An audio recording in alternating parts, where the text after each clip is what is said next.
Монголын медиа корпорац Медиа Экспогоор дамжуулан боловсролын салбарыг 2 дахь жилдээ онцолж байна.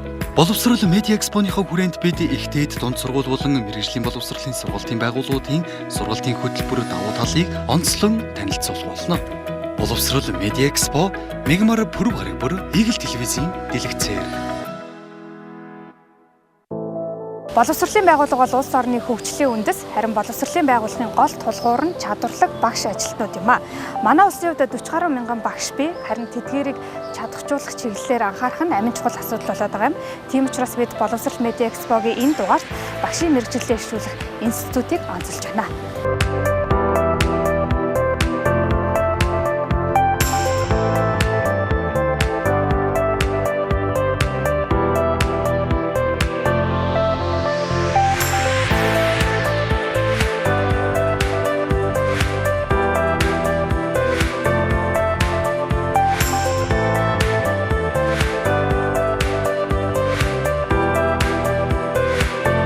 Монгол Улсын засгийн газрын 2012 оны 180 дугаар тогтоолоор багшийн мэргэжил дээшлүүлэх институтын дүрм батлагджээ. Энэхүү дүрмээр институцэд суурилсан багшийн хөгжлийг дэмжих үйл ажиллагааг гол болгосон байна. Багшийн мэргэжил дээшлүүлэх институт нь сургалтын байгууллагын багшаа удирдах болон бусад ажилтны мэргэжлийн хөгжлийг тасралтгүй тогтвортой дэмжих, боловсролын хөгжлийн бодлого, стратегийг таниулах, хэрэгжилтэд дэмжлэг үзүүлэх, багшлах эрх, мэргэжлийн зэрэг олгох гэх мэт багшийн хөгжлийг дэмжсэн олон талт үйл ажиллагааг зохион байгуулах, багшийн хөгжлийг дэмжсэн сургалтын цахим орчин бүрдүүлэх, гадаад дотоод хамтын ажиллагааг өргөжүүлэх чиглэлээр үйл ажиллагаагаа явуулж байна.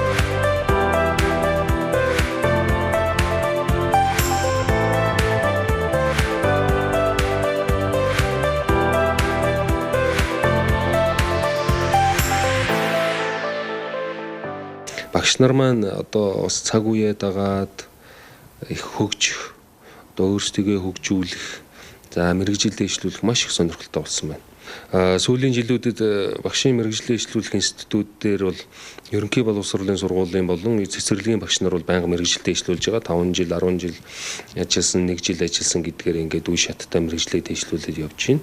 За бас харьцангуй бас институтын үйл ажиллагаа чигдэрсэн, сургалтууд чигдэрсэн багш нар маань яг одоо эндээ бас мэргэжлээ дээшлүүлээ сурцсан байгаа. Тэнд эмсүүтийн мэргэжлийн сургалт үйлдвэрлэлийн төвийн багш нар ч гэсэн мэргэжлээ дээшлүүлээ явж байгаа. Одоогоор энэ явуулж байгаа хөтөлбөрийнхөө хүрээнд бол жилд одоо 7-8 мянган багш одоо сургаж байгаа нь өөрөө одоо нийт 40 эдэн мянган багш нарынхаа хүрээнд бол ингээ ирэхэд 5 жилээрээ ингээд ирэхэд бас боломжтой ийм тоо явж байгаа. Цаашид бид нар нэмэгдүүлэх гэхээсээ илүүтэй энэ сургаж байгаа энэ сургалтынхаа агуулга хөтөлбөрийг дээр нь шин төрлийн мэргэжил дээшлүүлэх сургалтууд явуулах. Сая би хэллээ тийм ээ. Өндөр хөгжилтэй орнуудад сургамаар байна багш нарыг. Гадаад одоо ядаж шинэ хөрш орнуудаа сургамаар байна. Дуршлаг солилцуулмаар байна. За дээр нь одоо бас орон нутагт ажлын байран дээр нь мэргэжил дээшлүүлэх сургалтуудыг явуулмаар байна. Тэгээд өшөө бас одоо ямар боломжууд байдгийг тийм ээ, одоо энэ захим онлайн одоо бүх ил төрлийн сургалтуудын боломжууд нэгдэж байгаа. Тэгэхээр энэ бүх боломжуудыг нээж ирэлхийлж ингэж мэргэжлийг тасралтгүй дээшлүүлэх ажлыг зохион байгуулах шаардлагатай байна. Багшийн мэргэжил дээшлүүлэх институт нь үндсэн, төрөлжсөн, захиалгат, сонголтод гэсэн үндсэн 4 төрлийн сургалтаар дамжуулан багш нарыг хөгжүүлэх чиглэлээр анхааран ажиллаж байна. Боловсролын тухай хуулинд ерөнхий боловсролын сургууль цэцэрлэгийн багшийн мэргэжлийг өмчийн хэлбэр үл харгалзан улсын төсвийн хөрөнгөөр 5 жил тутамд дээшлүүлнэ гэж заажээ. Үүний дагуу багшийн мэргэжил дээшлүүлэх институтээс эхний болон 5-10 дахь жилдээ ажиллаж байгаа багш нарыг мэргэжил дээшлүүлэх сургалтанд хамруулж байна. Үндсэн сургалтад жилдээ 7000 гаруй багш удирдах албан тушаалтнууд хамрагдаж байна. Тэгээ үндсэн сургалтыг энэ жилээс эхлээд манайхаа бас өнгөрсөн жилээ бодоход арай өөр бүтцтэйгээр зохион байгуулж байгаа. Өмнө нь бид танхимын сургалтынхаа өмнө 14 өдөр онлайн сургалтаар багш нараа хамруулад тэгээд дараа нь танхимын сургалтаа 5-6 хоног хийгээд тэгээд дараа нь дахиад сар үргэлжилдэг ийм урт хугацаатай онлайн танхим онлайн гэсэн бүтцтэйгээр зохион байгуулдаг байсан. За энэ жилээс эхлээд арай өөрчлөгдсөн юу гэхээр танхимын сургалтын өмнө онлайн сургалтын зохион байгуулах хугацаагаа нэлээд нэмэгдүүлсэн 5-7 хоногор энийг бол онлайн сургалтад зохион байгуулж байгаа гэсэн. Тэгээд танхимын сургалт дуусахад үндсэндээ онлайн сургалтын 35 өдөр, танхимын сургалтын 5 өдөр гээд 40 өдрийн сургалтаар манай үндсэн сургалт бол зохион байгуулагддаг. Ийм онцлогтой. За зорилттой бүлгийн хувьд болохоор эхний жилд ажилласан багш нар, 5 жил ажилласан багш нар, 10 жил ажилласан багш нар маань одоо яг тухайн хичээлийн жил эхлэнгүүт манай бүртгэл ITPD цэг хэмээн гэдэг хаягаар бүгдээрээ одоо үндсэн сургалтанд хамрагдах хугацаа болсон гэд бүртгүүлдэг. За хэдэн багш бүртгүүлсэн бэ гэдгээс хамаарат манайх графика зохион байгуулдаг. Тэгэхээр одоо ихэвчлэн бид сүүлийн жилүүдэд он гарангуут 1-2 сард 10 жил ажилласан багш нарын мэргэжлийг бол дээшлүүлэх сургалтыг зохион байгуулж байгаа. За 3-4 сард 5 жил ажилласнаа. За 5-6 сард эхний жил ажилласан багш нарын сургалтыг хийж байна. За тэгээ энэний учир нь бас юу гэхлээр ерөнхий боловсролын сургуульд эхэлж ажиллаж байгаа багш нар маань нэг бүтэн хичээлийн жил шахам одоо ажилласныхан дараа тэр сургалтанд хамруулах нь багш нар өөрийнхөө ажлыг хийхэд хүүхдэд ажиллахад хичээлээ заахтаа эцэг эхтэй ажиллахад тулгамдж байгаа ямар асуудал байна. Үүнийг одоо сургалтанд ирээд одоо энэ талаараа ямар мэдлэг мэдээлэл ямар ур чадварыг олж авах уу гэдэг их жоохон зоригтой болгоход нь нэлээд одоо ач холбогдолтой гэж ингэж үзэж байгаа. Багшийн мэргэжил дэвшлүүлэх онлайн сургалтын хувьд нийтдээ 5-7 хоногийн хугацаанд 5 курсэд суралцсан. Нэг курс 1-7 хоногийн хугацаатай үргэлжилнэ. Багшийн мэргэжил дэвшлүүлэх үндсэн сургалтын агуулгыг бүтцээр навж үзвэл багшийн хөгжил, сургалтын менежмент, суралцагчийн хөгжил, мэдээлэл харилцааны технологи, мэргэжлийн онол арга зүй гэсэн хэсгээс бүрдэж байна. Боловсролын салбарын эцсийн хэрэглэгч бол өөрөө хүүхэд, эцсийн хэрэглэгч, эцсийн харилцагч, эцсийн үйлчлүүлэгч. Тэгэхээр хүүхд рүү чиглэсэн энэ алба өөрөө үүсгэн байгуулагдсанараа бид нар багшд л өөрөө мэргэжлийн болон хувийн хөгжлийн хувьд та ийм байх ёстой, ёс зүйн хувьд та хүүхдээ ийм ингэж хандах ёстой гэж багш талаас нь зөвлөд байна. Хүүхэд бол орчин үеийн шаардлага нь хүүхдэд бид нар ингэж ажиллах ёстой болцсон байна. Орчин үеийн хүүхдүүд насныхаа онцлогоор багшаас ийм зүйлийг хүсэж байна гэдэг судалгааг нь аваад судалгаан дээр үндэслээд мэргэжлийн чиглэл болгон дээр нь багш нар агуулга боловсрол. За үндсэн сургалтанд жилд 8000 орчим багш ирж байна. 8000 орчим багшид бид нар хүүхэд хөгжил хамгаалал оролцооны чиглэлээр хүүхдийн ялгаатай байдлыг хүндэтгэх, тэгш амруулан сургах боловсролыг хүтээмжийг нэмэгдүүлэх.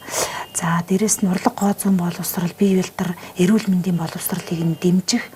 За хүүхдийн хөгжлийн онцлог ялгааг танин мэдэх арга зүйн чиглэлийн сургалтуудыг сургалтын үндсэн агуулгынхаа 20 орчим хувьд нь хүргэж ажиллаж байна. За багцлын нийт 10,377 багш байна. Тэрнээс одоо нэг жилийн хувьд бол үндсэн сургалтанд нийтдээ 1700 гаруй багш бол үндсэн сургалтанд хамрагдж байна. Багийн багш маань ялч нөгөө бага насны хүүхдэд ажиллаж байгаа гэдэг утгаараа тухайн насны хүүхдүүдийн онцлогийг их мэдлэг шаардлагатай. Ялангуяа орчин үеийн хүүхдүүдийн өөрсдийн мэдлэг чадвар хандлага нэлээд өндөр болсон. Тэр хүүхдүүдэд одоо яаж ажиллах вэ гэдэг арга зүйн дэмжлэг бол ялч хэрэгтэй.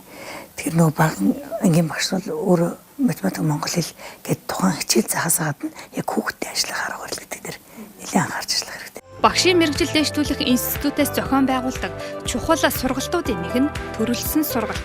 Боловсролын хөгжлийн бодлого, стратегийг таниулах, хэрэгжилтэд дэмжлэг үзүүлэх болон хувь хүн тухайн сургалтын байгууллагын хөгжлийн тусгай хэрэгцээг дэмжих зорилготой юм. Манай байгууллагаас зохион байгуулдаг төрөлжсөн сургалт гэдэг нь ерөнхий боловсролын сургуулийн болон одоо сургуулийн өмнөх боловсролын байгууллага, ер нь бүх шатны боловсролын байгууллагын багш, удирдах болон одоо бусад ажилтнуудад мэргэжил арга зүйн тусгай ур чадварыг чадварт нь дэмжлэг үзүүлэх, за мөн боловсролын бодлого шийдвэрийг хэрэгжүүлэх ийм хэрэгжилтэнд дэмжлэг үзүүлэх зорилгоор зохион байгуулдаг ийм цаг үеийн шинжтэй сургалтуудыг хэлдэг. За төрөлжсөн сургалтыг манай байгууллага төрийн болон төрийн бас байгууллагууд иргэдтэй хамтарч зохион байгуулахаас гадна мөн одоо энэ багшийн хөгжлийг дэмжих үйл ажиллагаанд олон талын хамтын ажиллагааг хангах үүднээс багшийн хөгжлийг дэмжих чиглэлээр тухайн жилд зохион байгуулах ийм төрөлсөн сургалтуудыг хөтөлбөрт бас магадлал шинжилгээ хийгээд 1-2 жилийн сургалт зохион байгуулах эрхийг олгодог байгаа. За энэ жилийн тухайд гэхэд жишээлбэл 29 байгууллага болон хүмүүсээс 129 ийм одоо төрөлсөн сургалт зохион байгуулах, эрх олохыг хүссэн хүсэлд мөн хөтөлбөрүүдийг хүлээн авсан. Энэ хөтөлбөрүүдтэй тусгай шалгуурын дагуу магадлан шинжилгээ хийж одоогоор 29 байгууллагын 74 хөтөлбөрт нэг жилийн хугацаатай ийм кредиттэй сургалт зохион байгуулах эрхийг олгоод байна. Төрөлцсөн сургалтаас гадна захиалгын сургалтаар дамжуулан төр болон төрийн бус байгууллага, ерөнхий боловсролын сургууль, цэцэрлэг, мэрэгжил сургалт үйлдвэрлэлийн төв болон бусад байгууллага багш ажилтныхаа мэрэгжил арга зүйг дээшлүүлэх, хувийн хөгжил, ур чадварыг дэмжих чиглэсэн сургалт, зөвлөн туслах үйлчилгээг захиалж авах боломжийг бүрдүүлэн ажиллаж байна. Захиалгын сургалтын хувьд одоо жишээлбэл тухайн байгууллагын хүссэн агуулгаар сургалт орно гэж байна шүү дээ. Тэгэхээр та бүхэн одоо тэр сургалт орох материал бүх юм ер нь яаж боловсруулах вэ? Өөр чиглэлийн агуулгатай гэж штэ нэг тогтсон зүйл бол биш үү? Тий. Боловсролын байгууллагад ажиллаж байгаа багш ажилтнууд бол ерөнхийдөө өөрийнхөө судлагдсан буюу хичээлүүдээрээ математик, физик, хим гэдэг одоо багш нар маань яг тэр чиглэлийн агуулгын тэдгээр ангийн төв бодлогыг бодох ийм аргачлалыг хийх гэсэн ийм агуулгууд голдож захиалж орж ирдэг. Тэгэхээр бид нэгж байгууллагуудаа ч гэсэн тэгдэг л дээ манай байгууллага тандахтай захиалга сургалтанд хамрагдъя биш те. Яг ямар агуулгаар танай багш нар юу чадахгүй байгаа тэр агуулгуудаар нь бид нар сургалтыг хийж байгаа. Тэгэхээр би захиалга сургалттай холбоотой үйл ажиллагааг явуулахын тулд манай байгууллага дээр бүх хичээл, бүх судлагдхуунаар мэрэгчлэлтэй арга зүйчнэр ажилладаг учраас тэндээсээ баг бүрдүүлж нэгж байгууллагын захиалга сургалтыг хийдэг. Харин бусад байгууллага, боловсролын биш одоо байгууллагуудад бол бид нар голдуу насан туршийн сургалтыг яаж хийх вэ? Өөрийнхөө мэдж байгаа амийг хүнд яаж заах вэ гэдэг заах арга зүйн сургалтыг хөвчлээ хийж байгаа. Мөн 2019 оноос эхлэн сонголтод сургалтыг зохион байгуулж байна.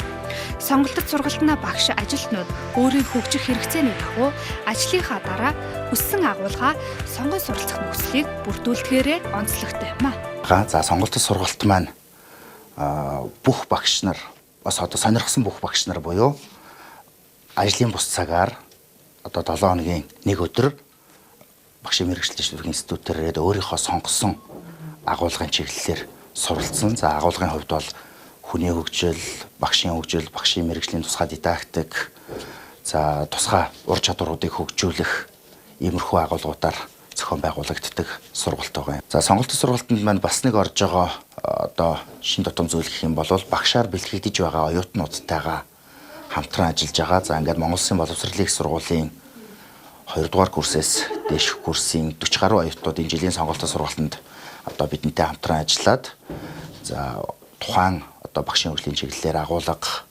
сургалтандаа хамрагдахын зэрэгцээгээр сонголтын сургалтын зохион байгуулалтан дээр бас бидэнтэй хамтран ажиллаж байгаа. Багшийн мэргэжил дэвшлүүлэх сургалт 2012-оос 2018 он. Үндсэн сургалт эхний жилдээ ажиллаж буй 8754, 5 дахь жилдээ 10581, 10 дахь жилдээ 8391, нийтдээ 27726 багш ажилтан хамрагджээ. Харин төрөлцсөн сургалтын хувьд нийтдээ 78787 багш ажилтан хамрагдаад байна.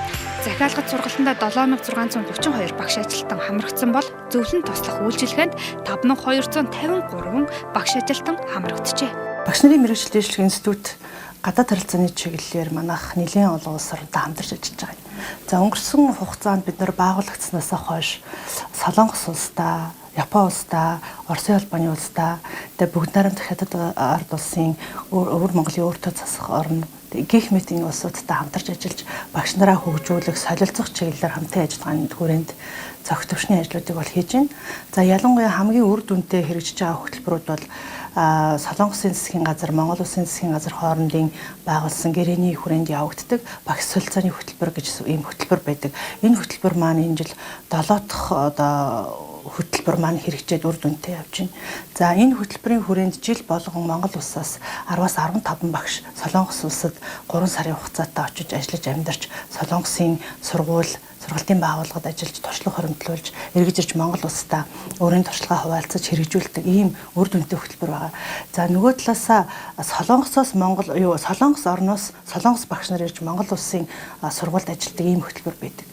За одоо өнгөрсөн жилийн хугацаануудад бол нийтдээ Солонгосоос нэг 140 орчим багш ирж Монгол улсад ажил амьдраад буцаж байна. Монголоос нэг 172 багш Солонгос улсад ажиллаж амьдарсан. За энэ одоо хөтөлбөрийн гол зорилго бол ерөөсө багш нарын арга зүй ур чадварыг дээшлүүлэхэд хоёр орны багш нар туршлагаа хуваалцах, дэмжлэг үзүүлэх ийм зорилготой хөтөлбөр үр дүнтэй хэрэгжиж явж байна. Тийм эрдэм шинжилгээний судалгаа шинжилгээний ажил гэдэг бол багшийн яг одоо ажлын байран дээр хөгжүүлж байгаа нэг том ажил байдаг л да.